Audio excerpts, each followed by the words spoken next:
தீபாவளி பண்டிகையை முன்னிட்டு ஷாப்பிங் செய்ய வருவோரின் கூட்டத்தால் மதுரையில் முக்கிய வர்த்தக பகுதிகள் களை கட்டியுள்ளன.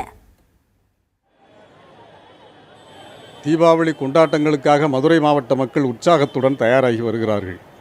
மதுரை மாவட்டம் மட்டுமின்றி அருகாமை மாவட்டங்களான தேனி, திண்டுக்கல், விருதுநகர், சிவகங்கை உள்ளிட்ட பல்வேறு மாவட்டங்களில் இருந்தும் தீபாவளி பண்டிகைக்கான பொருட்கள் வாங்குவதற்கு மக்கள் மதுரையில் குவிந்த வண்ணம் உள்ளனர். மிகப்பெரிய ஜவுளி நிறுவனங்கள் மட்டுமின்றி சாலை ஓரங்களில் கடைகளை வைத்திருக்கும் சிறு வியாபாரிகளும் தீபாவளி சமயத்தில் லாபம் பார்க்கின்றனர்.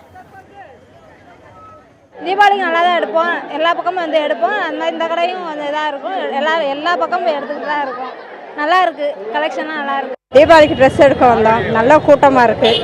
சொந்த பந்தங்களாம் நிறையத்தை பார்த்தோம். பயங்கர இந்த வருஷம் ரொம்ப நல்லா இருக்கும். கேபி தீபாவளியாக இருக்கும். வழக்கமாக ரத வீதிகள் மற்றும் விளக்குத்தூண் சாலை உள்ளிட்ட பகுதிகள் மட்டுமே வாடிக்கையாளர்களால் கூட்டமாக காணப்படும். ஆனால் தற்போது தீபாவளி என்பதால் பெரியார் பேருந்து நிலையம் தொடங்கி சிம்மக்கல், 4 மாசி வீதிகள் உட்பட அனைத்து பகுதிகளிலும் ஆயிரக்கணக்கானோர் பொருட்கள் வாங்க வந்த வண்ணம் உள்ளனர்.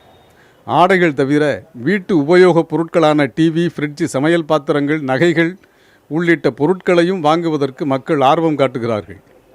ஃபெஸ்டிவல் நம்மளை பொங்கல் இந்த இடத்துல விட்டு நம்மளுக்கு தீபாவளி சீசனில் எடுத்துட்டோம்னா கொஞ்சம் ஃபெஸ்டிவல் ஆஃபர் நல்லா போட்டிருப்பாங்க. அதனால் இப்போ டிவி பார்க்க வந்தேன், நல்லா ஆஃபர் போட்டிருக்கேன்னு சொன்னாங்க. அதனால் கொஞ்சம் பார்க்க வந்திருக்கேன். நல்லா இருக்குது, நல்ல மாடல் பார்த்துக்கிருக்கேன்.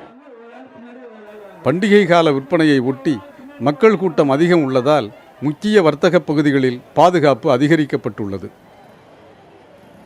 தீபாவளியை தொடர்ந்து மதுரையில் தீபாவளி விற்பனை களை கட்டியிருக்கிறது. மதுரை மட்டுமல்லாமல் அருகாமை மாவட்டங்களிலிருந்தும் ஆயிரக்கணக்கானோர் மதுரை நகரில் வந்து ஏராளமான பொருட்களை வாங்கி செல்கிறார்கள். குறிப்பாக ஜவுளிகள், இனிப்புகள், எலக்ட்ரானிக் பொருட்கள் என்று ஏராளமான பொருட்களை மக்கள் வாங்கி செல்கிறார்கள். தினந்தோறும் வரும் ஆயிரக்கணக்கான மக்களின் பாதுகாப்பிற்காக காவல்துறை உரிய நடவடிக்கைகள் எடுத்திருப்பதாக நம்மிடம் தெரிவித்திருக்கிறார்கள். புதிய தலைமுறைக்காக ஒளிப்பதிவாளர் குணசேகரனுடன் சிந்தலை பெருமாள்.